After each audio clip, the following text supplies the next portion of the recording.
أعوذ بالله من الشيطان الرجيم بسم الله الرحمن الرحيم كما أرسلنا فيكم رسولا منكم يتلو عليكم آيات الله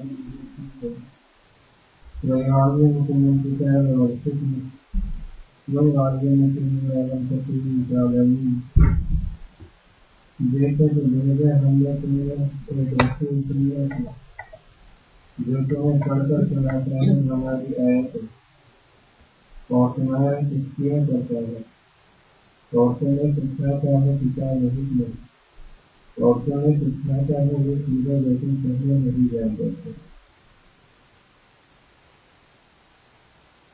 وَيُعَلِّمُكُمُ الْكِتَابَ وَالْحِكْمَةَ وَيُعَلِّمُكُم مَّا لَمْ تَكُونُوا تَعْلَمُونَ۔ آیت کے اس حصے کے بارے میں کچھ بتائیں۔ بچوں کی تربیت کے حوالے سے انتظام نہیں کیا گیا اللہ کے واسطے تعالیٰ محمد سے زیادہ اخلاق اور عمل کی کوشش کرتا ہے۔ تعلیم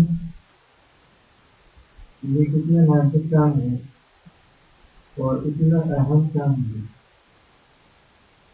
کہ جب اللہ تبارک و تعالیٰ نے ابو البشر حضرت آدم علیہ السلام کو دنیا میں بھیجا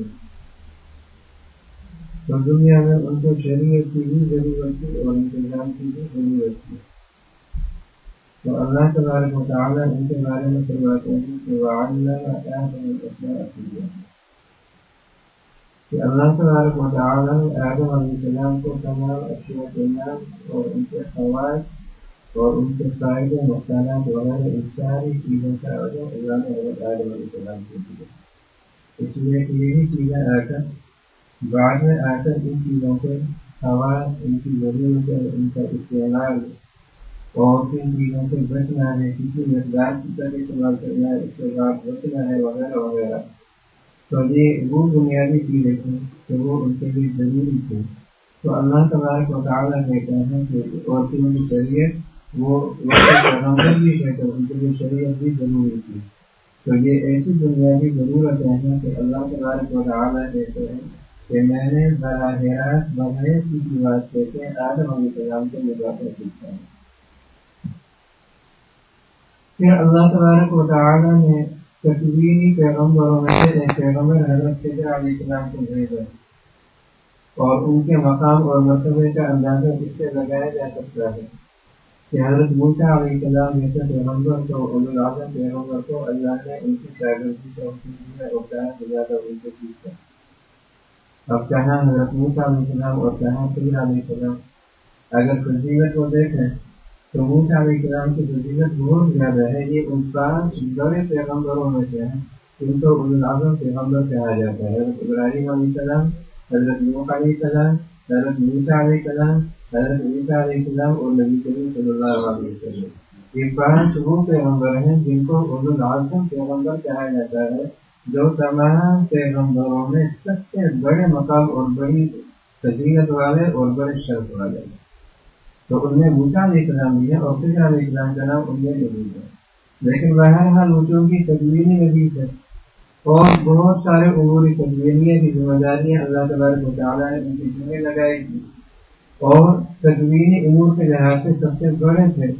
تو اللہ تبارک و تعالیٰ موسیٰ علیہ السلام کو کہتے ہیں کہ وَعَلَّمْنَاهُ مِن لَدُنَّا عِلْمًا کہ آپ جائیے اس خضر کے بعد، اس لیے کہ ہم نے ان کو علم لدنی دیا ہے، ہم نے اپنی طرف سے ان کو علم وحی دیا ہے، بغیر کسی واسطے کے ہم نے ان کی اس بارے میں تربیت کی ہے اور تعلیم دی ہے۔ پھر جتنے بھی پیغمبر آئے ہیں حضرت آدم علیہ السلام سے لے کر نبی کریم صلی اللہ علیہ وسلم تک، ہر پیغمبر کی زیادہ تر ذمہ داریاں جو رہی ہیں وہ تبلیغ رسالت کی رہی ہے کہ ان کو جو پیغام دیا گیا وہ امت تک پہنچائے، اور جب وہ امت تک وہ اپنا پیغام پہنچا دیتے تو وہ بڑی ذمہ ہو جاتے۔ لیکن نبی کریم صلی اللہ علیہ وسلم کی ذمہ داریاں ان سے بہت زیادہ بڑھ کر ہیں۔ آپ صلی اللہ علیہ وسلم کی ذمہ داری صرف تبلیغ رسالت کی نہیں ہے۔ آپ صلی اللہ علیہ وسلم کے جو مقاصد نبوت اللہ نے بیان فرمائے جو ہمارے سامنے اس آیت میں موجود ہے، اس میں اللہ فرماتے ہیں کہ یتلو علیکم آیاتنا تلاوتی کتاب، تزکیہ نفوس اور تعلیمی کتاب و حکمت، یہ تین تو بنیادی مقاصد ہیں۔ ان کے علاوہ اور بھی بہت سارے مقاصد ہیں، مثلاً تبلیغ، دعوت اللہ، انفاق فی سبیل اللہ، جہاد فی سبیل اللہ وغیرہ وغیرہ، اور بھی بہت سارے مقاصد ہیں جو آپ صلی اللہ علیہ وسلم کی نبوت کے مقاصد ہیں۔ لیکن ان میں سے ایک اہم مقصد جو تھا وہ تعلیمی کتاب و حکمت ہے۔ اور ظاہر ہے کہ نبی کریم صلی اللہ علیہ وسلم کو جس قوم کے پاس بھیجا گیا وہ قوم کافر قوم کی، مسلمان نہیں تھی۔ تو وہ ان میں اکثر جاہل لوگ تھے، ان میں پڑھے لکھے کم تھے، ان میں سے اکثر بیوقوفانہ ذہن کے تھے، عقل کی باتیں ان کے قریب بھی نہیں آتی تھی، اور وہ چودراہٹ والے ذہن کے لوگ تھے، نوازی والے ذہن کے لوگ تھے، ان میں فقر اور وہ عاجزی وغیرہ بھی چیزیں نہیں تھی۔ تو اب اس طرح کی بگڑی ہوئی قوم کہ جس پر کوئی بادشاہ حکومت کرنا پسند نہ کرے، اس طرح کی قوم کی تعلیم کے لیے نبی کریم صلی اللہ علیہ وسلم کو نبی بنا کر بھیجا جا رہا ہے۔ اندر ان کا وہ سابقہ انداز اور پھر آپ صلی اللہ علیہ وسلم کی اس تعلیم و تربیت کا انداز کتنا فرق ہے کہ یا تو وہ لوگ تھے کہ جن پر کوئی کافر بادشاہ حکومت کرنا پسند نہیں کرتا تھا اور وہ ان کو وحشی اور جانور سمجھتا تھا، یعنی گئے گزرے لوگ، کافر خود کافر ہے، وہ خود گیا گزرا ہے، لیکن وہ گیا گزرا انسان اگر دوسرے کو اپنے سے اتنا زیادہ گیا گزرا سمجھے کہ وہ اس پر حکومت کرنا بھی گوارا نہ کرے، تو اس معاشرے کا تھوڑا سا اندازہ کریں کہ اس معاشرے کا کیا حال ہوگا، اور ان لوگوں کی ذہنی پسماندگی اور ذہنی اعتبار سے ان کی بے عقلی یا ان کی ضد اور انا پرستی وغیرہ اس لوگوں کہاں تک پہنچے ہوں گے۔ تو تھوڑا سا ہمیں اس بات سے اندازہ ہو جاتا ہے کہ کافر حکمران بھی ان پر حکومت کرنا پسند نہیں کرتے۔ معمولی باتوں پر اب اونٹوں کی ریس ہو رہی ہے یا گھوڑوں کی ریس ہو رہی ہے، اگر ایک آدمی کا اونٹ دوسرے کے اونٹ سے آگے بڑھ گیا، اس پر لڑائی شروع ہو جاتی، اور وہ لڑائی پھر گھنٹے 2 گھنٹے منٹ 2 منٹ کے نہیں ہوتی، وہ 30 سال 40 سال تک وہ لڑائی چلتی۔ یہ اس قوم کا حال تھا، تمدنی لحاظ سے، تہذیب کے لحاظ سے وہ قوم اس درجے میں پہنچی ہے۔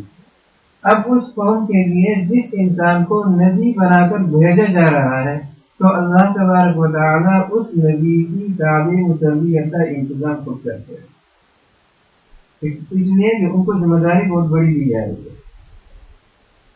ایک دفعہ آپ صلی اللہ علیہ وسلم مسجد میں تشریف لائے تو دیکھا کہ 2 ہفتے ہیں، ایک ہفتے میں ذکر ہو رہا ہے اور ایک ہفتے میں تعلیم ہو رہی ہے، تو آپ نے فرمایا کہ انما بعثت معلما، مجھے تو معلم بنا کر بھیجا گیا ہے، تو تعلیم والے ہفتے میں آپ بھیج دیں۔ دونوں بہتر ہیں، دونوں کی تعریف کی، لیکن ساتھ ہی کہا کہ مجھے تو معلم بنا کر بھیجا گیا ہے، تو لہٰذا اس ہفتے میں بھیج دیں۔ تو آپ صلی اللہ علیہ وسلم تعلیم و تربیت ہی آپ کی مقاصد نبوت میں تھی، تو اب آپ صلی اللہ علیہ وسلم کو ضرورت تھی کہ آپ کی تعلیم و تربیت اتنے اونچے معیار کی ہو کہ آپ اس قوم کی رہنمائی کر سکیں اور ان کو دین سکھا سکیں، ان کو شریعت سکھا سکیں اور ان کو مذہب پر لا سکیں۔ یہ آپ صلی اللہ علیہ وسلم کی ذمہ داری تھی۔ اسی وجہ سے آپ صلی اللہ علیہ وسلم کے بارے میں اللہ فرماتے ہیں کہ علمک الکتاب وعلمک ما لم تکن تعلم وعلمک ما لم تکن تعلم۔ اللہ خود کہتے ہیں کہ اے میرے محبوب، آپ کو آپ کے رب نے وہ سکھائے جو آپ نہیں جانتے تھے، یعنی آپ کی تربیت اللہ تبارک و تعالیٰ نے براہ راست کی، اور اس شان سے تربیت کی جو عموماً انسان کی تربیت کرنے والا اس کا باپ ہوتا ہے۔ تو آپ صلی اللہ علیہ وسلم کے باپ کا سایہ آپ کی پیدائش سے پہلے ہی اٹھا دیا۔ پھر دوسرے نمبر پر ماں ہوتی ہے، تو آپ کی عمر 6 سال کی ہوگی اور ماں بھی بہت ہوگی۔ پھر نسبتاً دادا ہوتا ہے، تو 8 سال کی عمر میں دادا کا سایہ بھی سب سے اٹھا دیا۔ اب جو تربیت کے ذرائع ہو سکتے ہیں، ایک ایک کر کے طبیعت کے وہ سارے ذرائع آپ سے اٹھا دیے. آخر میں آپ کو ابو طالب کے پاس پہنچا دیا. تو ابو طالب کے بارے میں اصحاب سیرت میں لکھا ہے کہ وہ انتہائی غریب آدمی تھے. ان کا تو اپنا بچوں کو گزارا ہی مشکل سے چلتا تھا، اور خاندان ان کا بڑا تھا، اولاد ان کی زیادہ تھی، تو وہ تعلیم کا کیا انتظام کرتے. نتیجہ یہ ہوا کہ آپ امی رہ گئے. اور امی کہتے ہیں ان پڑھ کو، امی کہتے ہیں ان پڑھ کو. اور جہاں نبی کریم صلی اللہ علیہ وسلم کی قرآن میں اللہ نے صفات ذکر کی ہیں، تو ان میں سے ایک صفت امی ہونے کی بھی ذکر کی ہے کہ آپ امی ہیں، یعنی ان پڑھ ہیں. بلکہ آپ صلی اللہ علیہ وسلم کی رسالت اور صحابہ کرام رضی اللہ عنہم کی فضیلت کا معیار ہی اس کو بیان کیا گیا. الذین یتبعون الرسول النبی الامی، کہ صحابہ وہ لوگ ہیں کہ جو اس رسول کی اتباع کرتے ہیں جو امی ہیں، ان پڑھ ہیں. یعنی دنیا میں کوئی بھی سیکھنے کی جگہ، درسگاہ، ادارہ یا فرد، اس طرح کا کوئی بھی صورت آپ کو میسر نہ ہو سکی اور آپ نے کہیں سے سیکھا نہیں. تو ایک ایک کر کے اللہ تبارک و تعالیٰ نے آپ سے سارے سہارے اٹھا دیے، اور پھر براہ راست اللہ تبارک و تعالیٰ نے آپ کی تعلیم تربیت سے انتظار کیا، اور اپنی طرف سے کیا اور براہ راست کیا. اور پھر جب اللہ تبارک و تعالیٰ نے آپ کی تربیت کا انتظام کیا، آپ کی تعلیم کا انتظام کیا، تو خود نبی کریم صلی اللہ علیہ وسلم فرماتے ہیں ادبنی ربی فاحسن تأدیبی، کہ میرے رب نے مجھے ادب سکھایا اور مجھے بہت بہترین ادب سکھایا. اور اللہ تبارک و تعالیٰ نے آپ کی جس انداز سے تربیت کی اور آپ کو جس انداز سے علم سکھایا، تو اللہ تبارک و تعالیٰ کو اپنی اس تعلیم پر اور اس تربیت پر اتنا ناز تھا کہ اللہ تبارک و تعالیٰ کو قسم کھانے کی ضرورت پڑی تو کہا فلا وربک لا یؤمنون، ہرگز نہیں، اس ذات کی قسم جس نے آپ کی تربیت کی ہے، اس ذات کی قسم جس نے آپ کی تربیت کی ہے، آپ کو سکھایا ہے، اس ذات کی قسم کہ یہ لوگ اس وقت کامل مومن نہیں ہو سکتے جب تک کہ باہمی معاملات میں آپ کو اپنا بڑا نہ مانے اور نہ بنائے اور آپ کے فیصلے سے دوسرے راضی نہ ہو. یعنی کتنا ناز تھا اللہ تبارک و تعالیٰ کو اپنی تعلیم و تربیت پر کہ آپ نبی کریم صلی اللہ علیہ وسلم کی اس تربیت کی صفت کی، اور اس حوالے سے اللہ آپ کی قسم کھا رہا ہے. پھر اللہ تبارک و تعالیٰ نے جب یہ تربیت کی اور اس انداز سے کی، تو پھر اللہ تبارک و تعالیٰ نے آپ کی صفات جہاں اس آیت میں ذکر کی ہیں، تو ان میں سے ایک صفت یہ معلم ہونے کی، کہ آپ معلم ہیں، آپ لوگوں کو دین سکھاتے ہیں، صرف پڑھاتے نہیں، صرف سناتے نہیں، بلکہ سکھاتے ہیں. تو معلم ہونا آپ کی ایک ایسی امتیازی صفت بن گئی کہ جو صرف آپ میں پائی جاتی ہے، کوئی اور پیغمبر اس میں آپ کے ساتھ چلتی ہے. اپنی امت کے لیے معلم ہونا، مبلغ ہونا تو سب ہے، رسول ہونا تو سب ہے، قاصد ہونا اور نبی ہونا تو سب ہے، لیکن معلم ہونا یہ ایک ایسی صفت تھی کہ جو صرف نبی کریم صلی اللہ علیہ وسلم نے پائی جاتی تھی. تو اس سے ہمیں تھوڑا سا اندازہ کرنا چاہیے کہ بچوں کی تعلیم و تربیت، وہاں تو چونکہ بڑوں کو آپ کو پڑھا رہا تھا، اس میں جوان بھی تھے، اس میں بوڑھے بھی تھے، اس میں بچے بھی تھے، اس میں عورتیں بھی تھیں، مرد بھی تھے، معذور بھی تھے اور صحت مند بھی تھے، اور اکثر ان پڑھ تھے اور بگڑا ہوا معاشرہ تھا.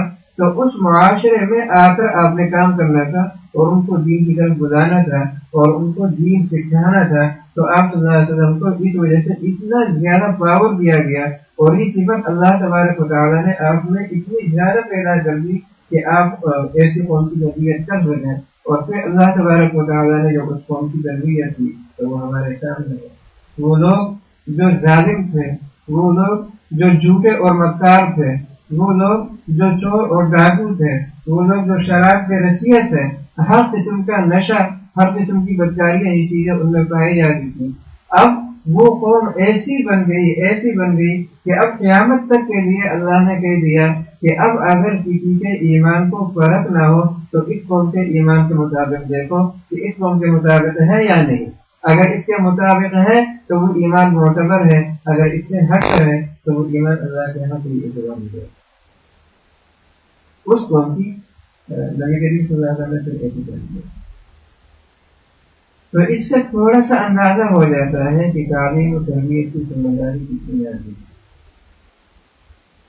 اور اس میں استاد کی بھی ذمہ داری ہے، اس میں پیرنٹس کی بھی ذمہ داری ہے، اور اس میں جو اس طرح کے ادارے ہیں، چاہے وہ مساجد ہو تو مساجد کے دیکھنے ہیں، یا مدارس ہو تو وہاں کے جو اسٹاف ممبر ہیں، جو انتظامیہ والے ہیں، یا اسکول ہو تو وہاں کے جو بڑے ہیں اس کے انتظامیہ والے اسٹاف ممبر وغیرہ، یہ سب اس کے ذمہ دار ہیں کہ بچوں کو صحیح تعلیم دی جائے، ان کی صحیح تربیت کی جائے، اچھی چیزیں ان کو بتلائی جائیں، اور ان کو ترغیب دی جائے، اور بری چیزوں کی برائیاں ان کے سامنے ظاہر کر دی جائیں، اور پل پل ان کی تربیت کا خیال رکھا جائے، اور سب سے زیادہ ذمہ داری جو آتی ہے وہ ماں باپ پر ہے۔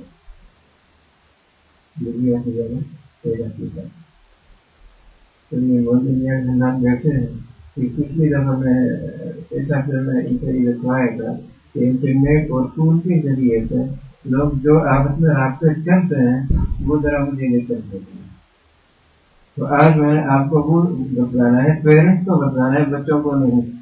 وہ ہماری خود زبان سے ایک مزاحیہ شاعر ہے، وہ کہتا ہے، یعنی اپنے دوست سے کہتا ہے کہ مجھے اگر ٹیکسٹ میسج کرنا ہے تو بڑی ہوشیاری سے کر، اس لیے کہ میرے بچے انٹرنیٹ اور فون مجھ سے زیادہ اچھی طرح جانتے ہیں۔ تو یہ آج کی باتیں جو میری ہیں یہ پیرنٹس سے ہیں، بچوں سے نہیں، بچے تو اس کو پہلے ہی جانتے۔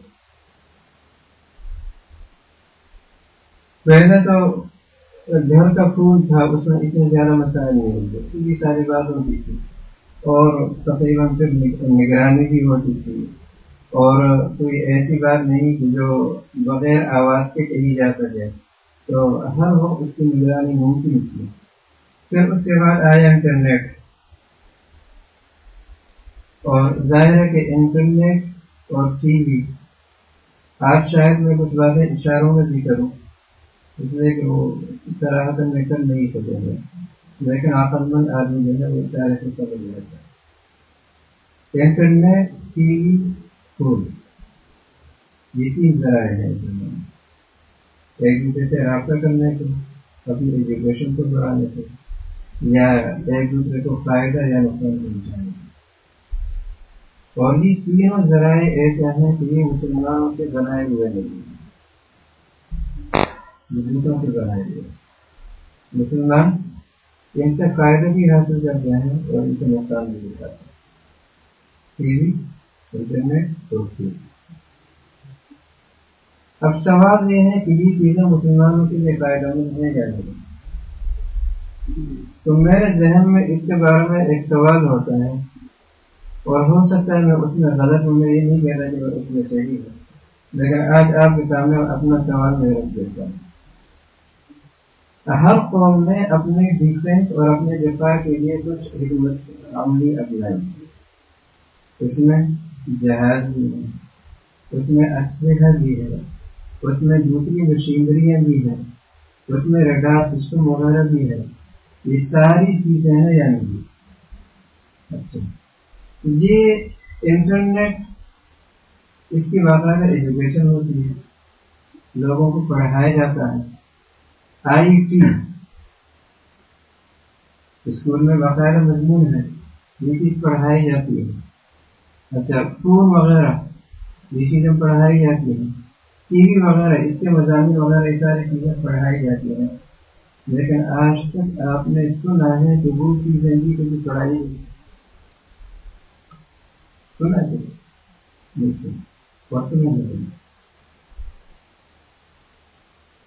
یہ آپ نہیں سنیں، یہ ذرا توجہ سے سنیں گے، میں دم دل سے کہہ رہا ہوں۔ وہ کہہ رہے کہ میر جمع ہے اخبار بھاگ دل کے لیے، میر جمع ہے اخبار ہار دل کہتے، پھر اتفاقی بزمی یارہ رہنے نہ لگے۔ تو میں حال دل آپ کے سامنے رکھ رہا ہوں، ذرا توجہ سے اس کو سننا اور سمجھنا۔ کیا ان چیزوں کی تعلیم، ان مشینریوں کی تعلیم جو اقتصادی لحاظ سے، اکانومی کے لحاظ سے ہمارے ملکوں کے کام آ سکے، وہ ہمیں دی جاتی ہے؟ اگر ہم اپنا ڈیفینس جس سے کر سکیں، کیا وہ ہتھیار یا وہ چیزیں ان کی تعلیم ہمیں دی جاتی ہیں؟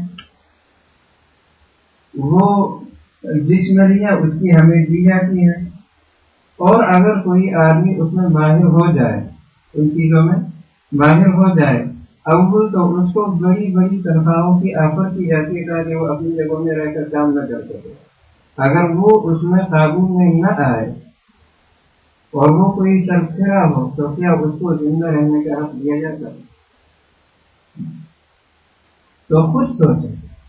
یہی سوال میرا ایسا ہے کہ آپ کو سمجھ لینا چاہیے کہ یہ چیزیں جو ہمیں دی گئی ہیں اس میں ہمارا آخرت کے لحاظ سے، مذہب کے لحاظ سے، دین کے لحاظ سے نقصان نہیں آ پائے گا۔ آگے میں کچھ نہیں کہتا، میں نے ایک سوال کیا اور جواب آپ لوگوں کو چھوڑ دیا، آپ خود اس کے بارے میں سوچیں۔ سوال ٹھیک ہے یا غلط ہے؟ جی آواز نہیں آئی؟ جی ٹھیک ہے سوال۔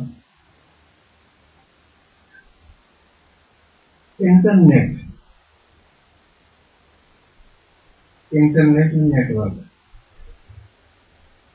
World wide web, WWW، world wide web ہے۔ اب ظاہر ہے کہ اس کے ذریعے سے آپ سرچ کرتے ہیں، انفارمیشن وغیرہ معلومات وغیرہ آپ لیتے ہیں۔ اصل مقصد تو اس کا یہ ہے، آپ چاہیں گوگل پر جائیں، یاہو پر جائیں، یوٹیوب پر جائیں، کسی اور کس طرح کے جو بھی ان کے اس طرح کے نیٹ ورک ہے یا اس کی لائن ہے، آپ ان پر جائیں۔ تو یہ تو ایگزامپل کی جائے، لیکن کیا وہاں جا کر صرف یہی کام ہوتے ہیں؟ صرف خصوصاً یوٹیوب، اس کو میں مذاقاً کہا کرتا ہوں یوٹیوب ٹو گو۔ یوٹیوب ایسی چیز ہے کہ آپ کو اچھی سے اچھی چیز اگر آپ چاہیں تو اس پر مل سکتی ہے، اور دنیا کی گندی سے گندی چیز جس کا گندے ہونے میں جس کی انتہا ہوگی آپ کو وہاں مل سکتی ہے۔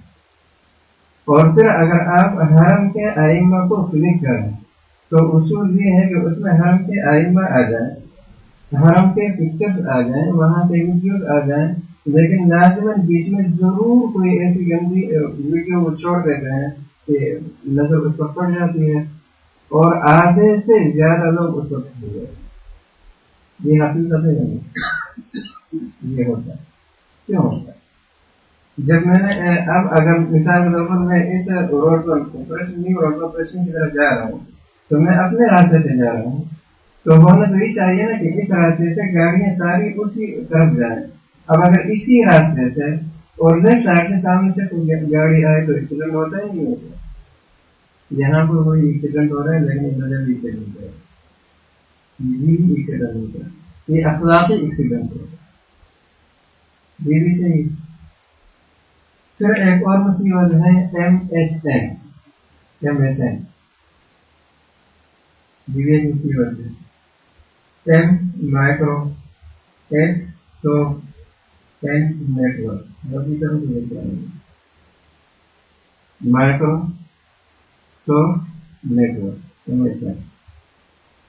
پہلے تو یہ ہو رہا تھا کہ اس کے ذریعے سے ہم پیغام بھیجتے تھے، اب اس کے ذریعے سے 3-4 طرح کے پیغام جاتے ہیں۔ ایک پیغام وہ ہے جس کو آپ ہاٹ میل کہتے ہیں، ای میل وغیرہ، آپ کسی کو ای میل کرتے ہیں، وہ وہاں وصول کرتا ہے، پھر اس سے جواب دیتا ہے۔ اس ای میل میں آپ کوئی بھی چیز بھیجتے ہیں، آپ چاہے لیٹر بھیج دیں، چاہے آپ کوئی ویڈیو بھیج دیں، چاہے آپ کوئی پکچر وغیرہ بھیج دیں، وہ بھیج کر دیتے ہیں۔ اور ای میل ایسی چیز ہے کہ اگر آپ چیک کرنا چاہیں، نگرانی کرنا چاہیں تو کر بھی سکتے ہیں۔ اور لیکن اس سے بڑھ کر پھر آج کل کی اصطلاح چیٹنگ، میں اس کو چیٹنگ نہیں کہتا، میں چیٹنگ کہتا ہوں، چیٹنگ۔ اب اگر وہ زبان سے فون نمبر اس نے ڈائل کیا، وہ کسی سے باتیں کر رہا ہے تو آپ اس کی آواز سنیں گے نہیں سنیں گے؟ سنیں گے۔ اچھا، بعد میں آپ چیک بھی کر سکتے ہیں کہ کس نمبر پر فون کیا ہے، یہ ہو سکتا ہے، لیکن چیٹنگ میں کیا ہوگا؟ اب اگر مثال کے اوپر آپ کا بیٹا ہے یا آپ کی بیٹی ہے، وہ کہتے ہیں کہ میں ہوم ورک کے لیے یا کورس ورک کے لیے بیٹھ رہا ہوں، اور وہ ادھر چیٹنگ کر رہا ہے. چیٹنگ کا مطلب کیا ہے کہ سامنے دوسرا بیٹھا ہوا اپنے کمپیوٹر پر، یہاں پر یہ بیٹھا ہوا ہے، یہ خط لکھ رہا ہے، اس کو وہ خط اسی وقت اس کو پہنچ رہا ہے، وہ اسی وقت جواب لکھ رہا ہے، وہ اسی وقت اس کو پہنچ رہا ہے. ابھی چیٹنگ آپس میں چل رہی ہے، ماں باپ کے ساتھ چیٹنگ اور آپس میں چیٹنگ. پیرنٹس کے ساتھ کیا ہو رہا ہے؟ چیٹنگ، اور آپس میں کیا ہو رہی ہے؟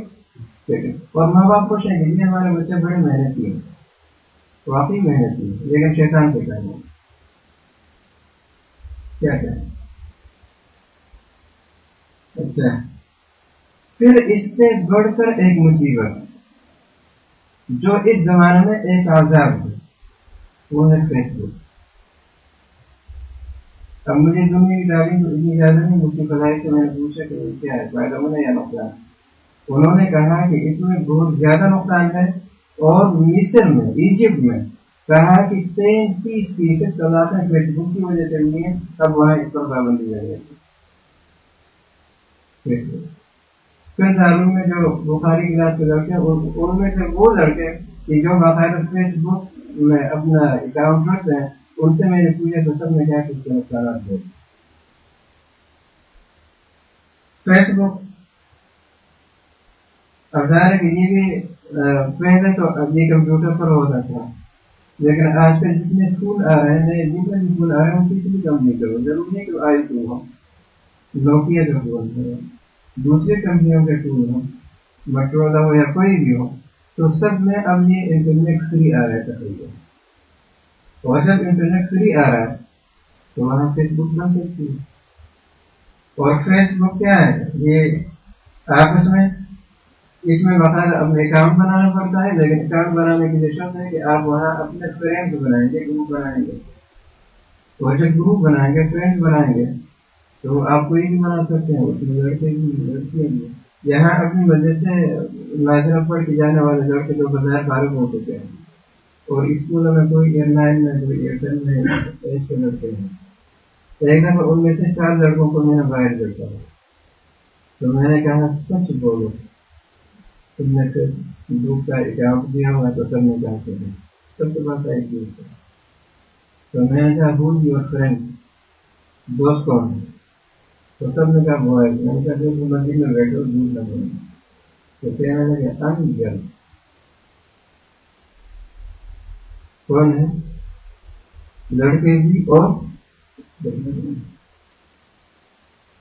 اب اس کے سامنے یہ فون رکھا ہوا ہے اور وہ فیس بک پر ہے، اور وہ آپ سمجھ رہے ہیں کہ وہ قرآن کی تلاوت کر رہا ہے، وہ کوئی فقہ کی کتاب پڑھ رہا ہے، کوئی حدیث کی کتاب پڑھ رہا ہے، اور سامنے فون رکھا ہوا ہے، اور وہ اس فون کے ذریعے سے فیس بک پر لگا ہوا ہے.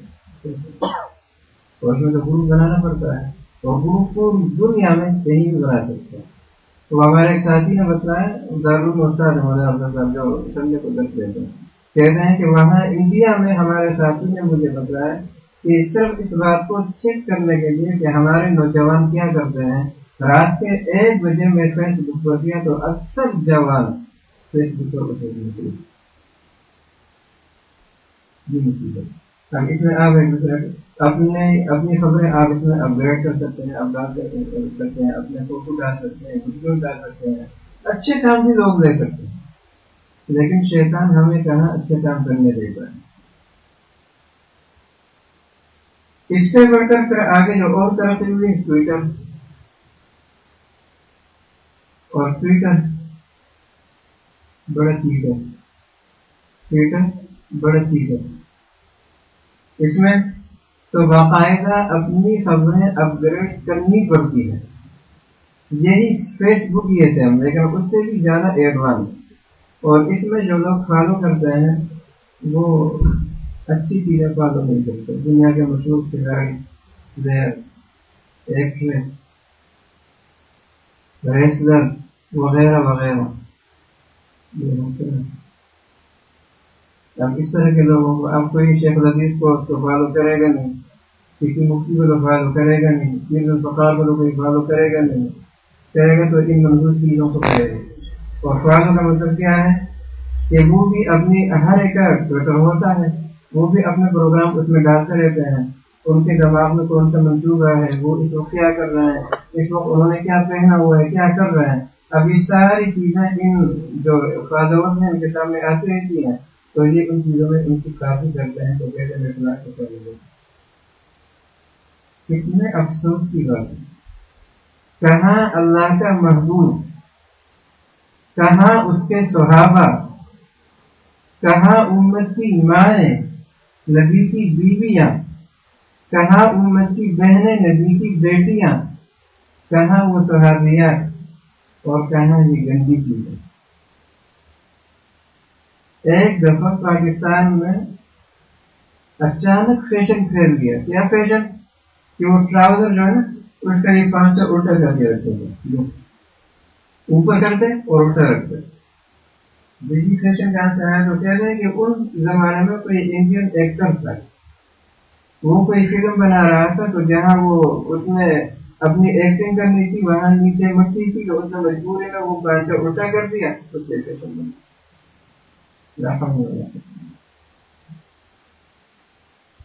لمبے لمبے بال ہوتے ہیں، آدمی خوش ہوتا ہے کہ یار شاید سننے کے لیے چلتے ہیں اسے کہ نبی کریم صلی اللہ علیہ وسلم نے جوتے رکھی تھی. لیکن وہ جتنے انڈین ایکٹر ہیں سب بات اس طرح وہ ان کی کاپی کرتے ہیں، یا کوئی فٹ بال کے پلیئر ہیں وہ ان کی کاپی کرتے ہیں. یعنی وہ ہماری نظر میں اتنے محبوب ہو گئے کہ اللہ کے رسول ہم سے دور چلے گئے. پھر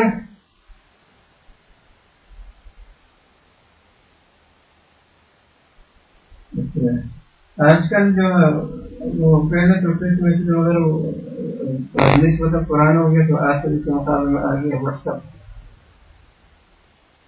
اب واٹس ایپ ایمرجنسی پروگرام ہے، اب اس میں بھی وہ ساری حرکتیں کرتے ہیں اور فون پر کرتے ہیں. بعض اوقات ماں باپ خوش ہوتے ہیں کہ ہم نے بچے کو فون تو لے کر دیا ہے، لیکن وہ کنٹیکٹ پر نہیں، پے ایزی گو. لیکن وہ ایزی گو نہیں ہے، وہ ہارڈ گو ہو گیا، وہ تمہارے بھی استاد ہو گیا. کانگو اب بھی اس کی فون پر جو تم نے فری اس کو لے کر دیا ہوا ہے، جو کنٹیکٹ پر بھی نہیں کہ جس سے تم پیسے دو، لیکن اس سے وہ فری فون بھی کر سکتا ہے، فری ٹیکسٹ میسج بھی کر سکتا ہے. وائبر یہاں سے کر سکتا ہے. کیا کرو؟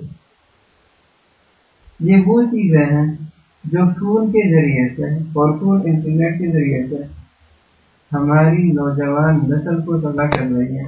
لیکن اگر میرا شروع والا سوال آپ کے ذہن میں ہو تو اس کا جواب آپ خود تلاش کر لیں، جواب دے جائے گا کہ جو چیزیں ہمیں دینے کی ہیں، جو چیزیں ہمیں سکھانے کی ہیں، اللہ ہو گئی. تیل وغیرہ کہاں سے ملتا ہے؟ خرید کی مال سے ملتا ہے، نہیں ملتا، وہیں سے نکلتا ہے. پیٹرول، ڈیزل، آئل وغیرہ ساری چیزیں کہاں سے آتی ہیں؟ اس قوم کو ابھی تک اتنی تعلیم نہیں دی گئی ہے کہ وہ ایسی مشینری ایجاد کرے کہ وہ اس کو لے کے آئے وہاں پر وہ چیزیں کرے. اس لیے میں کہا کہ میں اشاروں میں کچھ نہیں کروں.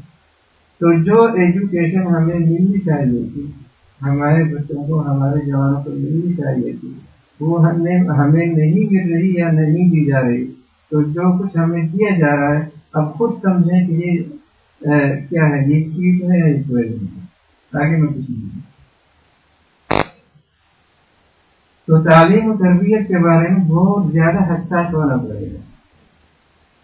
آپ کا مقابلہ نمبر 1 اپنے نفس سے، نمبر 2 اپنے رشتے داروں سے، نمبر 3 شیطان سے، نمبر 4 شیطانی طاقتوں سے، نمبر 5 نئی تہذیب اور نئی روشنی سے، اور نمبر 6 ان ٹیچر یا ان مسوں سے جو آپ کے بچوں کو اتنا زیادہ پیار دے دیتے ہیں، یا آپ کی بچیوں کو اتنا زیادہ پیار دیتے ہیں جو سگے ماں باپ بھی نہیں دے سکتے، وہ آپ کے بچوں کو آپ سے مقابلے کر لیتے ہیں اور ظاہر ہے کہ جو چاہیں برین واش کریں.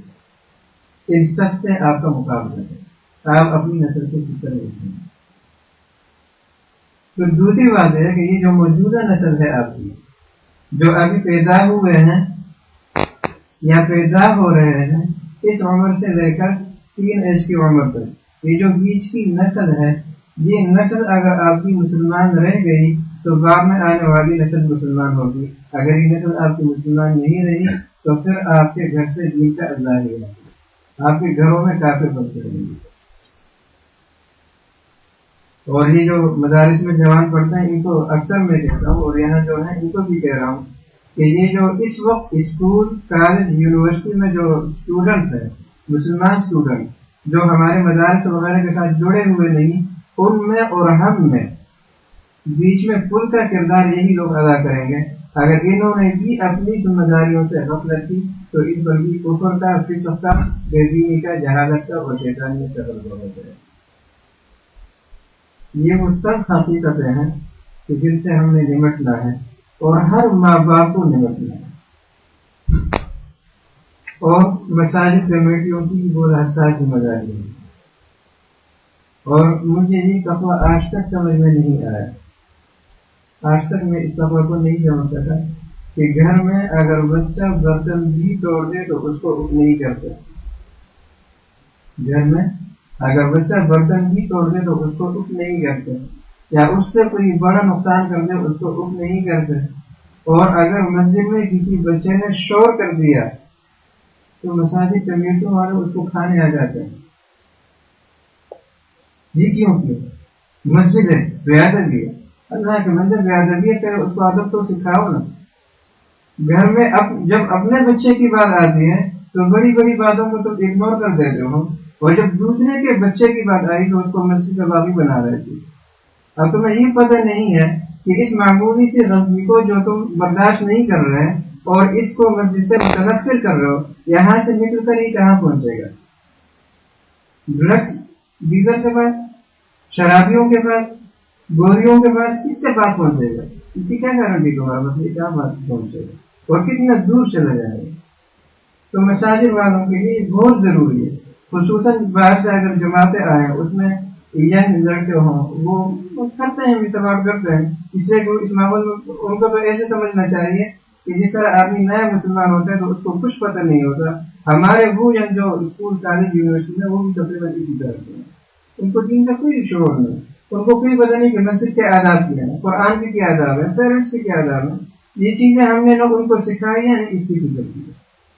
تو جب ہم یہ چیزیں خود ان کو سکھاتے نہیں، پھر جب وہ اس ماحول میں آتے ہیں وہ تھوڑی سی بدتمیزی اگر کر دی جائے تو ہم اس کے لیے سیکھ پا ہو جائیں اور ہمارے تن بدن میں آگ لگ جائے. اسلام اس کی جانب نہیں ہے. اب تھوڑا سا اندازہ کریں کہ مسجد نبوی ہے، دنیا میں اگر مقدس سرزمین ہو سکتی ہے، سب سے افضل مسجد ہو سکتی ہے، تو مسجد حرام کے بعد دوسرے نمبر پر کون سی مسجد ہے؟ مسجد نبوی. ذرا زور سے بولنا تاکہ آپ لوگ جا رہے ہیں، زبان بھول جا رہی ہے، زور سے بولیں. کون سی مسجد ہے؟ زمان صاحب، ہاں یہ ہوگی. اس سے بڑی افضل کوئی مسجد ہو سکتی ہے سوائے مسجد حرام کے؟ مسجد نبوی میں نبی کریم صلی اللہ علیہ وسلم بیٹھے ہوئے ہیں، آپ کے ساتھ صحابہ ہیں. اب خود ذرا سوچیں کہ نبی کریم صلی اللہ علیہ وسلم کے کیا آداب ہیں، صحابہ کے کیا آداب ہیں، اس مسجد کے کیا آداب ہیں. اتنا باہر سے ایک دیہاتی آتا ہے اور وہی پیشاب کرتا ہے، اور وہ دیہاتی کوئی بچہ نہیں ہے، جوان ہے یا بوڑھا ہے جو بھی ہے، لیکن بچہ نہیں ہے. کس کے سامنے؟ نبی کے سامنے، صحابہ کے سامنے، اور کہاں؟ مسجد میں، اور وہ پیشاب کر رہا ہے. اور صحابہ اس کو گور میں شروع کر دیتے ہیں تو آپ ان کو روک دیتے ہیں، ان کو لا تظلموا، اس کو پریشان نہ کریں. اس لیے کہ یہ بھی کتنی مسئلہ ہے کہ اگر پیشاب کو بیچ میں روک دیا جائے تو بعض اوقات اس کا اتنا بڑا نقصان ہو جاتا ہے کہ آدمی کی موت ہو جاتی ہے. تو بیچ میں پیشاب کو روکنے سے بھی نہیں چاہیے. تو بہرحال ہے تو ہمیں فرمایا کہ اس کو تنگ کرو، خیال نہ کرو. تو پیشاب سے تعلق ہو بعد میں آپ نے ایک صحابی کی ذمہ داری لگا کہ اس جگہ کو دھو لینا اور صاف کر دینا، اور اس کو بلا کر کہا کہ ان مساجد بنایا گئی، ہماری بھی مساجد جو ہیں یہ نماز کے لیے ہیں، تلاوت کے لیے ہیں، ذکر کے لیے ہیں، یہ اس کے لیے نہیں ہے کہ یہاں کوئی پیشاب وغیرہ یا دل نہیں. اب وہ صحابی وہاں سے کیا اثر لے کر گئے؟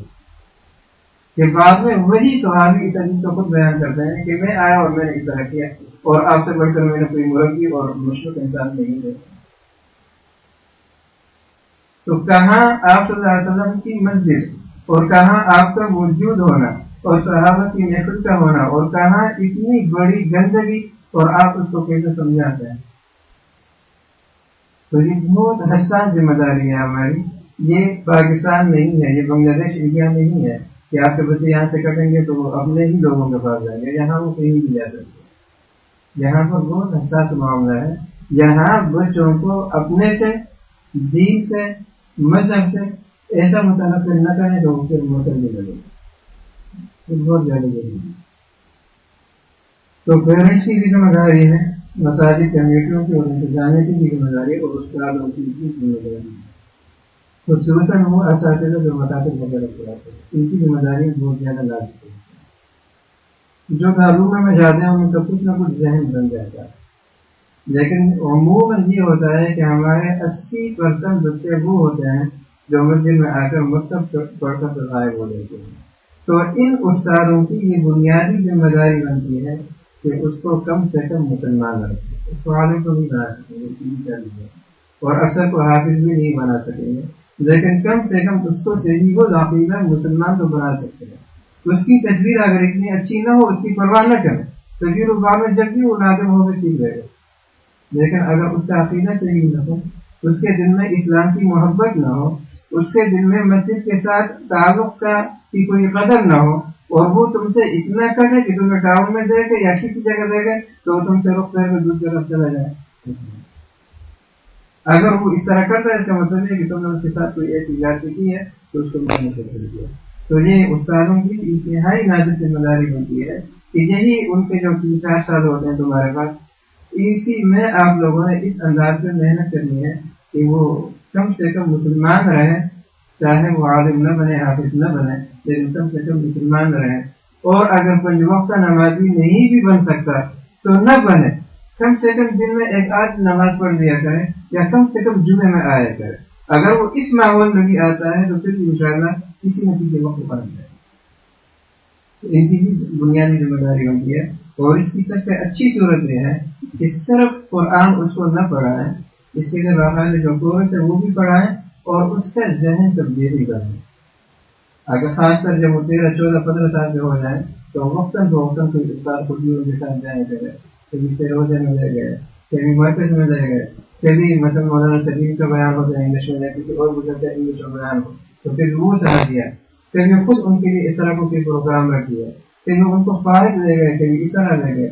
جس طرح کے انسان اپنے بچوں کی تربیت کرتا ہے اور ایک لمحے کے لیے بھی ان کو غلط راستے پر جانا گوارا نہیں کرتا، تو ایک استاد کی بنیادی ذمہ داری یہ ہے کہ وہ اپنے بچوں سے بڑھ کر کون سے بچوں کی فکر کرے گا تو اللہ اس کے بچوں کو بچائے گا۔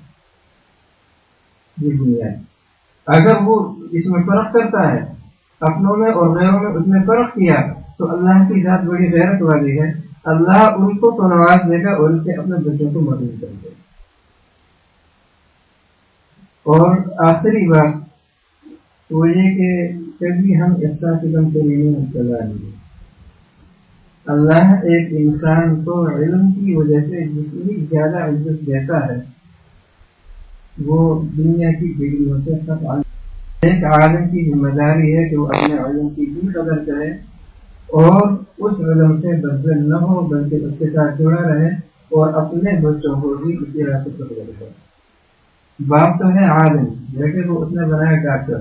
میں یہ نہیں کہتا کہ ڈاکٹر نہیں بنانا چاہیے، لیکن میں یہ کہتا ہوں کہ اگر وہ ڈاکٹر اور عالم دونوں ساتھ ہوتا تو یہ اچھی بات تھی۔ اگر اس نے صرف ڈاکٹر بنا دیا تو اور عالم نہیں بنایا، اس کا مطلب یہ ہے کہ اس عالم کو خود اپنے علم پر اعتبار نہیں ہے، وہ تو اللہ کا سب سے بڑا مجرم ہوتی ہے، وہ تو تباہ ہو گیا۔ اس کے دل میں دنیا کی اتنی قدر آئی تو وہی سمجھتا ہے کہ میرا بیٹا ڈاکٹر بنے گا تو اس کو دنیا ملے گی، اور اگر یہ مولانا بن گیا، حافظ بن گیا، قاری بن گیا، اس کو کچھ نہیں ملے گا۔ اگر اس کے ذہن میں یہ آئے، اس کا مطلب تو یہ ہے کہ وہ خود قابل اصلاح ہے، محتاج اصلاح ہے، اس نے اتنا گھٹیا سودا کیا۔ فما ربحت تجارتهم وما كانوا مهتدين۔ اگر کوئی آدمی دنیا کو آخرت کے مقابلے میں خریدے اور دین کو اس کے مقابلے میں بیچ دے تو یہ بہت خسارے والا ہوتا ہے. اس طرح کی تجارت فما ربحت تجارتهم اولئک الذین اشتروا الضلالۃ بالهدى فما ربحت تجارتهم حتى يؤمنوا. یہ تجارت فائدے والی نہیں ہے ورنہ ایسے لوگ تجارت کرتے ہیں. تجارت خسارے کی بات. عالم اور ڈاکٹر دونوں ساتھ ہو تو اچھی بات ہے. عالم انجینئر دونوں ساتھ ہو تو اچھی بات ہے. عالم پلمبر دونوں ساتھ ہو تو اچھی بات ہے. لیکن ایک عالم اگر علم سے کٹے گا تو خود سوچیں کہ جب اس نے اپنے بچوں کو اپنی اولاد کو اسلام سے ہٹا دیا تو خود طرف ہوتا ہے. اس کی بھی سب سے زیادہ نازک ذمہ داری ہوتی ہے. اور پھر دین میں ہمیں یہ نہیں کہا کہ اگر کوئی آدمی انجینئر بنے تو وہ خدا پیغمبر کا نائب ہوگا یا خدا بزرگ کا نائب ہوگا یا خدا صحابی کا نائب ہوگا. ڈاکٹر بنے تو خدا ولی کا نائب ہوگا یا خدا بزرگ کا نائب ہوگا یا خدا صوفی شیخ کا نائب ہوگا یا خدا عالم اور مفتی اور محدث کا نائب ہوگا یا خدا صحابی اور پیغمبر کا نائب ہوگا. کہیں بھی نہیں ہوتا. اسی طرح دنیا کے اور سائنسدان بنے سیاستدان بنے جو کچھ بھی بنے کسی کے بارے میں نہیں ملتے. اور کیوں نہیں کہا؟ اس لیے نہیں کہا کہ اللہ کے ہاں دنیا کی کوئی قدر و قیمت نہیں. حدیث میں آیا ہے کہ لو كانت الدنيا تعدل عند الله جناح بعوضة لما سقى كافرا منها شربا. كما قال صلی اللہ علیہ وسلم کہ دنیا کی قدر و قیمت اگر اللہ کے ہاں ایک مچھر کے پر کے برابر بھی ہوگی حد ہوگی. دنیا کی قیمت اگر اللہ کے ہاں ایک مچھر کے پر کے برابر بھی ہوگی تو اللہ کافر کو دنیا میں سے ایک پانی کا گھونٹ بھی نہ سکتا. تو اللہ کے یہاں دنیا کی کوئی قدر نہیں. اور ایک چیز نہیں. قرآن میں تو اللہ یہ یہاں تک فرماتے ہیں کہ لولا ان يكون الناس امة واحدة لجعلنا لمن يكفر بالرحمن ببيوتهم سقفا من فضة ومعارج عليها يظهرون ولبيوتهم أبوابا وسررا عليها يتكئون والزخرفا وإن كل ذلك لما متاع الحياة الدنيا والآخرة عند ربك للمتقين. کہ اگر کافر اور مسلمان ساتھ ساتھ نہ ہوتے. آج کل ہمارے ذہنوں میں اشکال آتا ہے نا کہ مسلمانوں کا ملک ہے تو اتنے حالات خراب ہے, امن نہیں ہے, جنگ ہے, غارت ہے, غربت ہے, لوگ بھوکے مر رہے ہیں, اور غیروں کے ملک ہیں تو وہاں پر خوشحالی ہے. ایسا کیوں ہے؟ تو قرآن کی اس آیت ان آیت نے اسی کا جواب دیا کہ ارے تم تو اس خوشحالی کو دیکھ رہے ہو. اللہ کہتے ہیں کہ اگر مسلمانوں کے فتنے میں پڑنے کا اندیشہ نہ ہوتا تو میں ان لوگوں کو اتنا دیتا کہ ان کے گھروں کے دروازے, اس کی چھت ہے, اس کی دیوار ہے, ان کے تکیے, ان کی سیڑھیاں تک سونے چاندی بنا دیتے. کیوں؟ اس لیے کیونکہ تو ہے نہیں دنیا. والآخرۃ عند ربک للمتقین. لیکن جو ہمیشہ کی جگہ ہے, ہمیشہ کی رہائش ہے, ہمیشہ کی سہولتیں ہیں, ہمیشہ کی راحتیں ہیں, وہ پھر ان کے لیے نہیں ہے. وہاں ان کی تکلیف ہو سکتی ہے, وہ تو متقیوں کے لیے, فرزان لوگوں کے لیے, مسلمانوں کے لیے. اللہ تو یہاں تک کہتا ہے کہ تم اس امن اور بیانی پر جگڑ رہے ہو. اگر مجھے تمہارا یہ فتنے میں بڑھنے کا اندیشہ نہ ہوتا تو میں ان کو اور بھی زیادہ دیتا. یہ تو کچھ نہیں.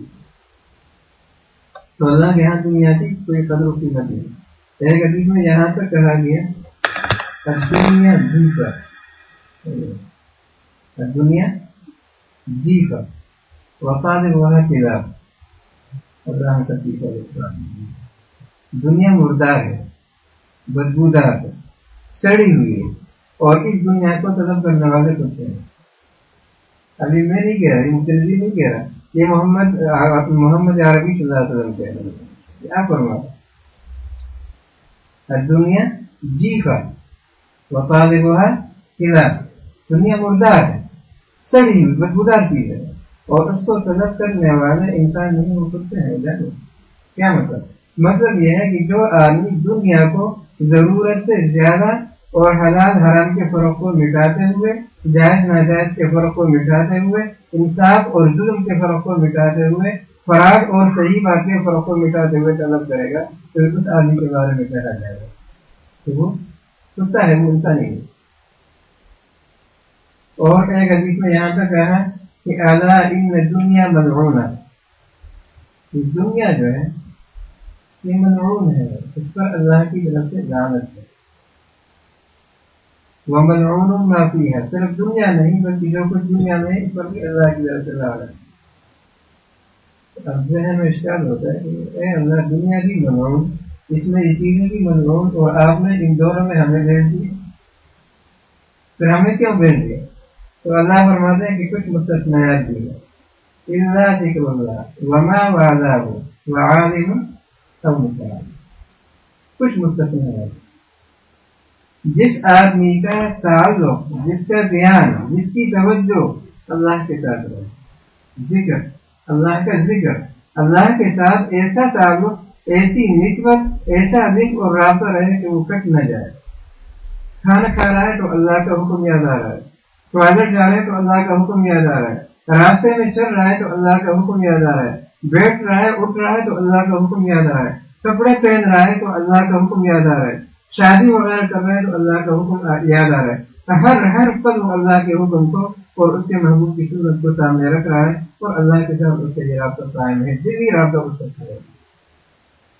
تو اللہ کا ذکر، وما والاه، اور وہ چیزیں جو اللہ کے اس ذکر سے قریب کرنے والی ہیں، وعالم او متعلم، اور عالم پڑھانے والا، صاحب علم، اور متعلم سیکھنے والا، عالم بننے والا، یہ چار مستثنیات ہے، ورنہ باقی ساری دنیا نبی کریم صلی اللہ علیہ وسلم فرماتے ہیں کہ اللہ کی نظر میں ملعون ہے، اس کی کوئی غلطی ہے۔ تو پھر ان علماء کے بارے میں نبی کریم صلی اللہ علیہ وسلم فرماتے ہیں، ابو داؤد کی روایت ہے، فرماتے ہیں کہ یہ عالم جو عالم ربانی ہے، صحیح عقیدے والا ہے، امت کا غمخوار ہے، ان کی فکر میں پڑنے والا ہے، اور خود بھی اپنے علم پر عمل کرنے کی کوشش کرتا ہے، اور دوسروں کو بھی اسی لائن پر لگانے کی کوشش کرتا ہے۔ تو ایسے عالم کے بارے میں سے کہا جا رہا ہے کہ یہ پھر ایک دو نہیں بلکہ تمام نبیوں کا نائب ہے، یہ ان کا طریقہ ہے۔ اگر حضرت ابو بکر رضی اللہ عنہ کو خلیفۃ الرسول کہا جاتا ہے، یہ ان کی امتیازی شان ہے۔ کیوں؟ اس لیے کہ باقی جتنے بھی عمر، حضرت عمر رضی اللہ عنہ آئے تو حضرت ابو بکر کے خلیفہ بنے، حضرت عثمان آئے تو حضرت عمر کے خلیفہ بنے، حضرت علی آئے تو وہ حضرت عثمان کے خلیفہ بنے، پھر وہ صحابہ کے خلفاء بنے ہیں۔ لیکن ابو بکر کی اتنی امتیازی شان ہے کہ نبی کریم صلی اللہ علیہ وسلم کے براہ راست خلیفہ بنے ہیں، اسی وجہ سے ان کو خلیفہ بلا فصل بھی کہا جاتا ہے اور خلیفۃ الرسول بھی کہا جاتا ہے۔ یہ اور بات ہے کہ خلیفہ بلا فصل سے جملہ کسی اور نے چھیننے کی کوشش کی ہے، تو ہے نا قبضہ گروپ، یہ ایک قبضہ گروپ ہے، ایک قبضہ گروپ نے اہل سنت والجماعت کے نام کو چھین دیا۔ اہل سنت والجماعت یعنی سنت نبوی پر چلنے والے، اب وہ کس طرح سنت پر چلتے ہیں؟ سنت یہ ہے کہ جب نبی کا نام آئے تو صلی اللہ علیہ وسلم کہا جائے، یہی ہے۔ وہ کیا کرتے ہیں؟ وہ انگوٹھے چھوڑتے ہیں، ضرور نہیں کرتے۔ اور جب سنت یہ ہے کہ نبی کریم صلی اللہ علیہ وسلم پر ویسے ضرور پڑھا جائے، اور وہ ضرور پڑھا جائے جو احادیث وغیرہ میں آیا ہے، صحابہ سے ثابت ہے۔ اور وہ کیا کریں گے؟ وہ جمعے کے دن جمع ہو کر کھڑے ہو کر مصطفیٰ جان رحمت اللہ کرتے ہیں، یہ اسے ضرور کرتے۔ اچھا، سنت یہ ہے کہ نبی کریم صلی اللہ علیہ وسلم پر ضرور کثرت سے پڑھا جائے، اور بطور عبادت کے اور سنت کے اور اللہ کا حکم سمجھ کر پڑھا جائے، لیکن جو پڑھنے کی جگہ ہے وہاں پر حضرت بلال نے اذان پڑھی، اس میں اس سے آگے پیچھے اس طرح کا کوئی السلام علیکم کا لفظ بیان نہیں کیا۔ حضرت ابو محذورہ نے پڑھی تو انہوں نے کوئی لفظ اس کے ساتھ شامل نہیں کیا۔ دوسرے حضرت عبداللہ بن ام مکتوم نے کوئی لفظ شامل نہیں کیا۔ ان صحابہ جو ہم سے بڑے عاشق تھے انہوں نے تو اس کو شامل نہیں کیا، اور ہم صحابہ سے بھی بڑے عاشق آ گئے اہل سنت و جماعت، یعنی نبی کی سنت سے ہٹ کر اور جماعت صحابہ سے ہٹ کر، اور اپنی طرف سے ضروریں گھڑنے والے اور ایجاد کرنے والے اور نماز اذانوں میں بھی ہم نے اس کو شامل کر دیا۔ تو ایک گروپ تو یہ ہے۔ سنت یہ ہے کہ اگر آپ کا کوئی آدمی فوت ہو جائے تو اس کے لیے استغفار کرو، اپنی طاقت کے مطابق جو چاہو آپ اپنے گھر میں بیٹھ کر، تنہائی میں بیٹھ کر ذکر کرو، درود پڑھو، قرآن پڑھو، جو چاہو اس کے لیے اشارے ثواب کرو، نوافل پڑھو، نفلی عمرہ کرو، نفلی حج کرو، جو چاہو آپ کرو، یہ سنت. لیکن اہل سنت والجماعت کا لقب رکھ کر اس کے لیے باقاعدہ ٹیکس بنایا گیا. سوئم، چہلم، جمعراتی، جمعہ، 11ویں، 12ویں، عید، میلاد النبی، یہ ٹیکس ہے. اور ٹیکس لگانے پڑتے ہیں جب مقتدی اور مرید آپ جیسے لوگ ہوں جو خوشی سے دیتے ہی نہیں ہیں تو پھر ٹیکس لگانے پڑتا ہے. کیا ہے آپ شرافت سے صحیح طریقہ سے ان کی خدمتیں کرو تو ان کو ٹیکس لگانے کی ضرورت ہی نہیں ہے. جب آپ شرافت نہیں کریں تو وہ مجبور ہیں، وہ یہی کریں گے. تو مر گیا مردود نہ فاتحہ ہے نہ درود. تو ایک گرو نے تو یہ لقب چھین لیا اور دوسرے گرو نے کیا چھین لیا؟ خلیفہ بلا فصل. اور انہوں نے بھی اذانوں میں اپنی طرف سے اضافہ کر دیا. اشہد ان محمد رسول اللہ، اس کے بعد کیا کہتے ہیں؟ اشہد ان علی ولی اللہ وصی رسول اللہ وخلیفۃ بلا فصل. شیخ خدا قدیر رضی اللہ عنہ کو بھی یہ کلمہ یاد نہیں ہوگا. انہوں نے یہ کہہ دیا کہ خلیفہ بلا فصل کون ہے؟ حضرت علی. پھر کہتے ہیں کہ جی خلافت ابوبکر عمر عثمان نے چھینی ہے. بھائی اگر میں نے کسی آدمی سے اس کی دکان چھین لی، اس کی گاڑی چھین لی، اس کا موبائل چھین لیا، اس کا گھر چھین لیا، چاہے اس نے مجھے خوشی سے دیا یا میں نے چھین کر زبردستی دیا اور میں استعمال کر رہا ہوں تو وہ چیز میری کہلائے گی یا اس کی کہلائے گی؟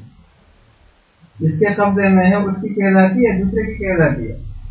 اگر مکان کسی اور کا ہے اور اسے میں نے زبردستی چھین لیا، اس کو باہر کر کے وہ خود رہ رہا ہوں، تو باہر سے آنے والا کیا کہے گا کہ اس کا مکان ہے یا جس سے چھینا گیا اس کا مکان ہے؟ وہ تو یہی کہے گا نا کہ جس کے قبضے میں ہے، جس کے کنٹرول میں اس کا مکان ہے. تو اگر چھین بھی لی، اب وہ تو یہ الزامی غلط ہے، لیکن اگر چھین بھی لی، اگر ابو بکر نے خلافت چھین لی تو وہ خلیفہ خلافت ہو گئے، اگر عمر نے خلافت چھین لی تو دوسرے نمبر پہ خلیفہ ہو گئے، عثمان نے چھین لی تو تیسرے نمبر پر خلیفہ ہو گئے. چاہے ان کو لوگوں نے خوشی سے خلیفہ بنایا یا انہوں نے چھین لی، زبردستی چھین لی اور وہ بن گئے، پھر بھی وہ خلیفہ خلافت ہو گئے. دنیا کی عام عادت کے مطابق.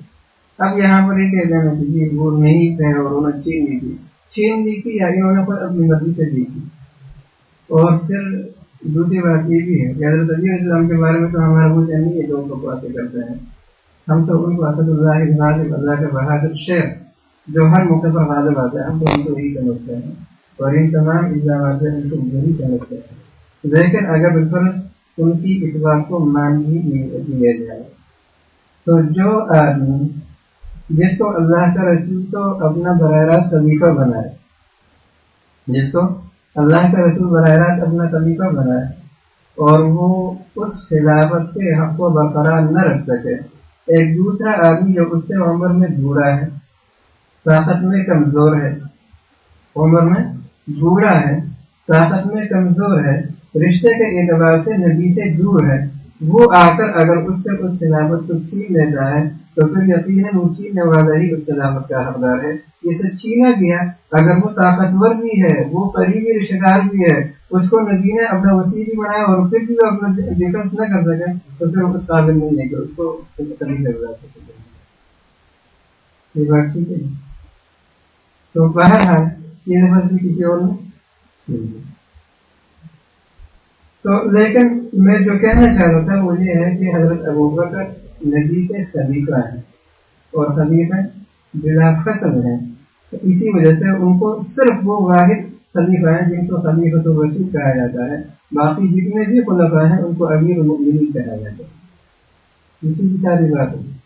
لیکن عالم تو وہ خوش نصیب انسان ہے کہ جو ایک دو نہیں بلکہ سارے پیغمبروں کا نائب بن گیا اور اتنا قیمتی اس کی زندگی اتنی قیمتی بن گئی کہ ہواؤں میں پرندے، دریاؤں میں مچھلیاں، دلوں میں چیونٹیاں، ہر مخلوق اس کے لیے دعا کرتی ہے.